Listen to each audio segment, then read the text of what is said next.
त्यांच्या आज जीवात जीव आला असेल की आपण सरकारला गुडघ्यावर टेकवलंय, परंतु याचं सर्व श्रेय या तरुण पोरांना जेनझीला आहे. आमचे आईवडील आम्हाला सांगत होते की भाजपला मतदान करू नका, पण आम्ही भाजपला मतदान केलं कारण आम्हाला काँग्रेस नको होतं. आज जी पिढी आहे त्यांना भाजप नको आहे. आणि या आंदोलनाचं अजून एक खास वैशिष्ट्य मी असं बघितलेलं आहे की या आंदोलनामध्ये कुठेही महिलांच्या बाबतीमध्ये मिसबिहेव्ह झाला अशी बातमी ऐकण्यात आलेली अजिबात नाही. आणि या आंदोलनामध्ये सर्व यशाचं श्रेय ह्या मुलींसाठीचं आहे.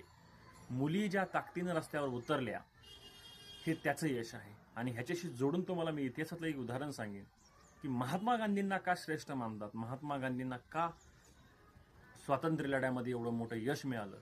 ज्यावेळेस गांधी कुठलंही आंदोलन करत होते आणि त्या आंदोलनात जर महिला येत नव्हत्या तर महात्मा गांधी स्वतःची बायको कस्तुरबा यांना त्या ग्रामीण भागातल्या महिलांकडे पाठवायच्या आणि महिलांच्या अडचणी काय त्या समजून घ्यायच्या. आणि गांधींच्या आंदोलनामध्ये महिला गोळा करण्याचं काम कस्तुरबा करत होती. आज या मुलींनी जो लढा दिलाय त्या या लढ्याला व ह्या तरुण पोरींना माझा खूप खूप सलाम.